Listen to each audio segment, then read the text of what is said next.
स्वागत है आप सभी का ध्या टीवी के डेली एमसीक्यूज प्रोग्राम में। मैं केसरी पांडे नमस्कार करता हूं आपको।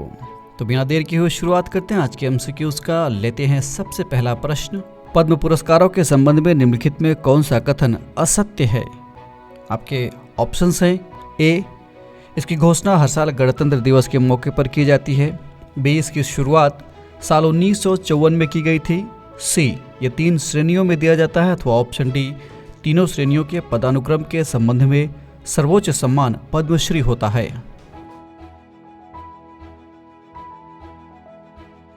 इस प्रश्न का सही उत्तर है विकल्प डी, यानी डी में दिया गया जो स्टेटमेंट है वो इनकरेक्ट है। व्याख्या देख लेते हैं।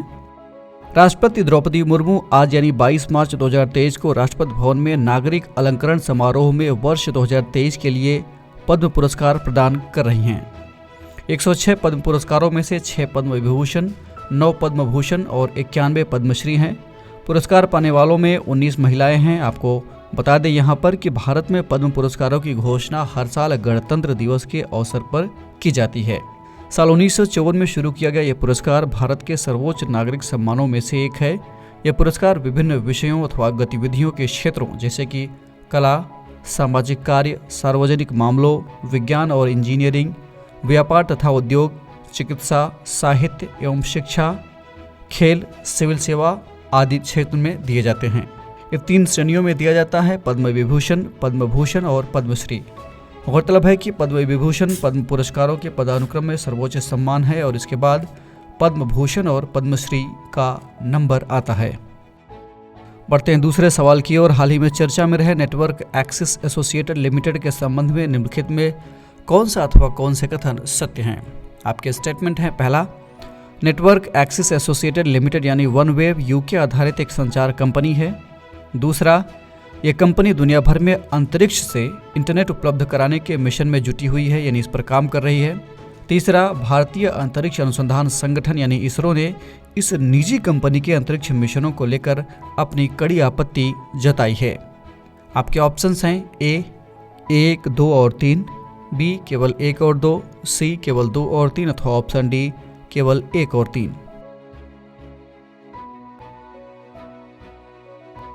इस प्रश्न का सही उत्तर है विकल्प बी, यानी केवल पहला वाला और दूसरा वाला स्टेटमेंट सही है, तीसरा वाला गलत है। व्याख्या देख लेते हैं। 26 मार्च 2023 को यानी आगामी 26 मार्च की बात की जा रही है, भारतीय अंतरिक्ष अनुसंधान संगठन यानी इसरो श्रीहरिकोटा स्थित सतीश धवन अंतरिक्ष केंद्र से 36 सैटेलाइट प्रक्षेपित करेगा। ये सभी सैटेलाइट संचार कंपनी वनवेव के हैं। दरअसल नेटवर्क एक्सिस एसोसिएटेड लिमिटेड यानी वनवेव यूके आधारित एक संचार कंपनी है। ये कंपनी दुनिया भर में अंतरिक्ष से इंटरनेट उपलब्ध कराने के मिशन में लगी हुई है।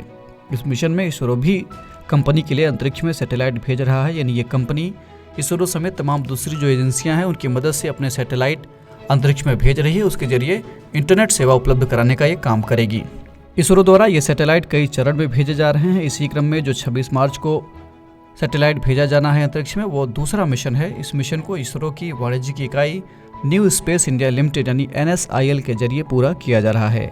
आपको बता दें कि न्यू स्पेस इंडिया लिमिटेड के पास अंतरिक्ष सेवाओं की आपूर्ति के लिए उद्योग के जरिए बने रॉकेट और उपग्रह हासिल करने की भी जिम्मेदारी है। बढ़ते हैं तीसरे प्रश्न की ओर। आधुनिक भारतीय इतिहास में बिहार राज्य को बंगाल से अलग किए जाने के संबंध में निम्नलिखित में कौन सा अथवा कौन से कथन सत्य हैं? पहला, बिहार को मार्च 1912 में बंगाल से अलग किया गया था। दूसरा, ब्रिटिश सरकार ने बंगाल के टुकड़े करके उभरते हुए राष्ट्रवाद को कमजोर करने की कोशिश की थी।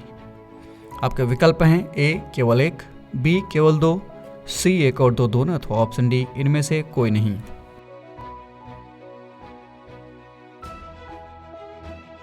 इस प्रश्न का सही उत्तर है विकल्प सी, यानी प्रश्न में दिए गए दोनों स्टेटमेंट करेक्ट हैं। व्याख्या देख लेते हैं।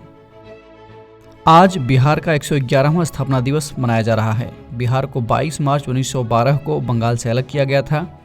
इस दिन को बिहार दिवस के रूप में मनाया जाता है। इस वर्ष युवा शक्ति बिहार की प्रगति विषय के तहत कार्यक्रम आयोजित किए जा रहे हैं। रही बात बिहार को बंगाल से अलग करने की, तो आमतौर पर यह कहा जाता है कि ब्रिटिश सरकार ने बंगाल के टुकड़े करके उस वक्त तत्कालीन परिस्थितियों में उभरते हुए राष्ट्रवाद को कमजोर करने की कोशिश जरूर की थी।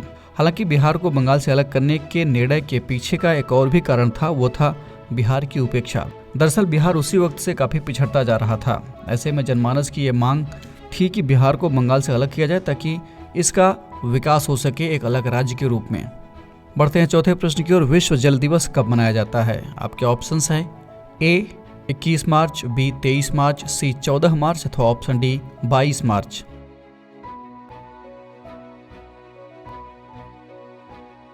इस प्रश्न का सही उत्तर है विकल्प डी यानी 22 मार्च। व्याख्या देख लेते हैं। आज यानी 22 मार्च को विश्व जल दिवस है। संयुक्त राष्ट्र के मुताबिक यह वार्षिक आयोजन है जिसे 1993 में शुरू किया गया था। इसके अंतर्गत जल के महत्व को उजागर किया जाता है और सुरक्षित जल की पहुंच के बिना वर्तमान में रह रहे करीब 2 अरब लोगों के लिए जागरूकता विकसित की जाती है।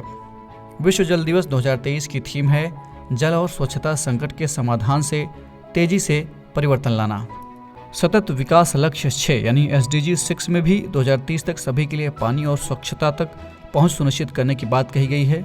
भारत जल जीवन मिशन, अटल भूजल योजना, प्रधानमंत्री कृषि सिंचाई योजना, नमामि गंगे, नेशनल एक्विफायर मैपिंग और प्रबंधन कार्यक्रम जैसी विभिन्न योजनाओं और कार्यक्रमों को कार्यान्वित कर रहा है। इसका उद्देश्य जल संरक्षण और भूजल स्तर को बढ़ाना है।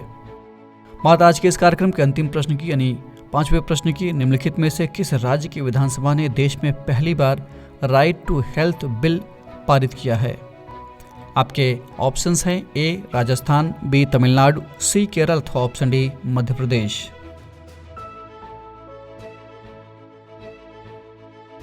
इस प्रश्न का सही उत्तर है विकल्प ए यानी राजस्थान। व्याख्या देख लेते हैं। तमाम विरोध और हो हल्ला के बीच राजस्थान विधानसभा में राइट टू हेल्थ यानी स्वास्थ्य के अधिकार का विधेयक पारित हो गया है। इसी के साथ राजस्थान देश का पहला ऐसा राज्य बन गया है जहां राइट टू हेल्थ बिल पारित हुआ है। आपात की स्थिति में प्राइवेट हॉस्पिटल को भी फ्री में इलाज करना होगा। इस बिल के तहत इस बिल के प्रावधानों के तहत प्राइवेट हॉस्पिटल में इमरजेंसी में फ्री इलाज के लिए अलग से फंड बनेगा। ऐसे मामलों में किसी भी तरह की हॉस्पिटल स्तर की लापरवाही के लिए जिला और राज्य स्तर पर प्राधिकरण बनेगा, अथॉरिटी बनेगी। इसमें सुनवाई होगी। दोषी पाए जाने पर किसी भी हॉस्पिटल अथवा डॉक्टर को 10 से 25 हजार रुपये जुर्माना लगाया जा सकता है। बिल के उल्लंघन से जुड़े मामलों में प्राधिकरण के फैसले को किसी सिविल कोर्ट में चुनौती नहीं दी जा सकेगी। तो ये था आज का डेली MCQs कार्यक्रम। कमेंट करके हमें ज़रूर बताइएगा कि आपके 5 में से कितने प्रश्न सही हुए। अगर आपको यह कार्यक्रम अच्छा लगा तो वीडियो को लाइक, चैनल को सब्सक्राइब अथवा शेयर करना ना भूलें। साथ ही बेल आइकन भी प्रेस करें ताकि आपको हमारे आने वाले सभी प्रोग्राम्स का नोटिफिकेशन भी मिलता रहे। हम फिर मिलेंगे एक नए कार्यक्रम के साथ। तब तक के लिए आप पढ़ते रहिए और बढ़ते रहिए। नमस्कार।